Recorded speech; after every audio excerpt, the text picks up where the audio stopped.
সব পক্ষের সাথে বসেই সরকার গণমাধ্যম সংস্কার কমিশন গঠন করতে চায় বলে জানিয়েছেন তথ্য ও সম্প্রচার উপদেষ্টা মোহাম্মদ নাহিদ ইসলাম। সকালে জাতীয় প্রেস ক্লাবে গণমাধ্যম সংস্কার নিয়ে মুক্ত আলোচনায় অংশ নিয়ে কথা বলেন তিনি। এদিকে গণমাধ্যম সংস্কারে সাংবাদিকদেরকেই উচ্চ কণ্ঠ হওয়ার আহ্বান জানান প্রধান উপদেষ্টার প্রেস সচিব শফিকুল আলম। পলিটিক্স বা রাজনৈতিক ব্যবস্থা সাংবাদিকতা বা গণমাধ্যমকে আপনার ক্লায়েন্ট করে নিচ্ছে। দেশের গণমাধ্যমগুলোতে যারা আছেন তারা কোন পরিবেশে কিভাবে কাজ করছেন, সুবিধাদি কি পাচ্ছেন, সংবাদ প্রকাশে কতটা স্বাধীনতা মিলছে, আর কোন কোন জায়গায় সংস্কার ভীষণ দরকার, সেসব নিয়েই জাতীয় প্রেস ক্লাবে মাসিক আইন ও বিচার এবং মিডিয়া সাপোর্টের আয়োজনে মুক্ত আলোচনা। এই যে স্বাধীনতার নিশ্চয়তা দিয়ে সেইটিকে আবার বেঁধে ফেলা, এই জায়গাটিকে হাত দেওয়া একটা জরুরি বিষয় বলে মনে হয়। বস্তুনিষ্ঠ সংবাদ প্রকাশ কিংবা প্রচারে জ্যেষ্ঠ সাংবাদিকদের পাশাপাশি নিজেদের অভিজ্ঞতা এবং পরামর্শ তুলে ধরেন তরুণ সাংবাদিকরা। আলোচনায় যেখানে অপ্রাপ্তিগুলো উঠে আসে। আমেরিকা একসময় ছিল ক্রস ওনারশিপ ব্যান্ড ছিল, আমাদের এখানে এটা ব্যান করা উচিত। আমরা কিন্তু এখন পর্যন্ত সরকারের দিক থেকে দৃশ্যমান শক্তপোক্ত কোনো পদক্ষেপ দেখছি না গণমাধ্যম নিয়ে।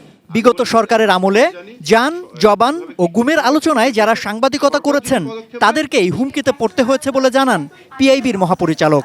সংস্কার কমিশন গঠনের যখন আলোচনা চলছে তখন যোগ্য লোকের ঘাটতির কথাও জানান তিনি।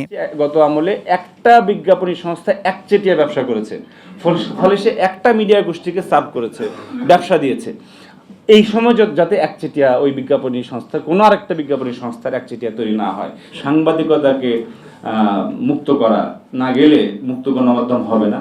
বিশেষ অতিথির বক্তব্যে প্রধান উপদেষ্টার প্রেস সচিব শফিকুল আলম জানান, বিগত সরকারের সময়ে সাংবাদিকতায় দোসর নীতি চলেছে।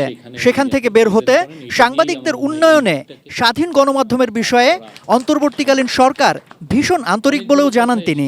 ট্র্যাডিশনাল যে অ্যাক্টিভিজমের যে জায়গাগুলো সেগুলো ফেল করেছে, ভয়াবহভাবে ফেল করেছে। আমাদের লিডাররা আমাদেরকে সামনে রেখে তারা বাড়িধারায় প্লট নিয়েছেন, পূর্বাচলে প্লট নিয়েছেন, উত্তরায় প্লট নিয়েছেন, তারা সোল্ড আউট হয়ে গেছে। এলো ভিশন মুশকিল আসান অফার। যে কোনো ব্র্যান্ডের পুরনো ফ্রিজ নিয়ে চলে আসুন ভিশন শোরুমে আর নিয়ে যান নতুন ভিশন ফ্রিজ 20% পর্যন্ত ছাড়। আন্ডারগ্রাউন্ড পত্রিকা নিয়ে তারাই আবার সাংবাদিককে শোষণ করেছেন। আইনেও যেমন সমস্যা, আমাদের অ্যাক্টিভিজমের জায়গাটা বন্ধ হওয়া যা এটাও একটা সমস্যা। আয়োজনের প্রধান অতিথি তথ্য ও সম্প্রচার উপদেষ্টা মোহাম্মদ নাহিদ ইসলাম বলেন, পরস্পর বিরোধী নানা পক্ষ থাকায় এই সেক্টরে জটিলতা কাটছে না। তাই সব পক্ষের কথা শুনে তারপরই গণমাধ্যম সংস্কার কমিশন গঠন করতে চায় সরকার। সেই সাথে জুলাই অভ্যুত্থানে গণমাধ্যমের ভূমিকা নিয়েও আলোচনা জরুরি বলেও মন্তব্য করেন তিনি। এই আন্দোলনটা আমাদের জন্য একটা তো বড় কেস স্টাডি। আসলে কাউকে না কাউকে আসলে দায়িত্বটা নিতে হবে এবং সরকারের জায়গা থেকে সরকারের, আমরা তো সেই নীতিগত সংস্কারের কথা বলতেছি, কিন্তু একই সাথে সাংবাদিকদের ভিতর থেকেও সেই রেজিস্ট্যান্সটা আসলে প্রয়োজন। কালো টাকার মালিকদের হাতে যাতে মিডিয়া না যায় সে দাবিও জানান বক্তারা। যখন এখানে ওয়েজ বোর্ডের কথা আসে, সম্পাদক মালিকরা তারা কিন্তু ওয়েজ বোর্ড নিয়ে এক ধরনের বিরোধিতা করে। সম্রাট আনোয়ার, এটিএন নিউজ, ঢাকা।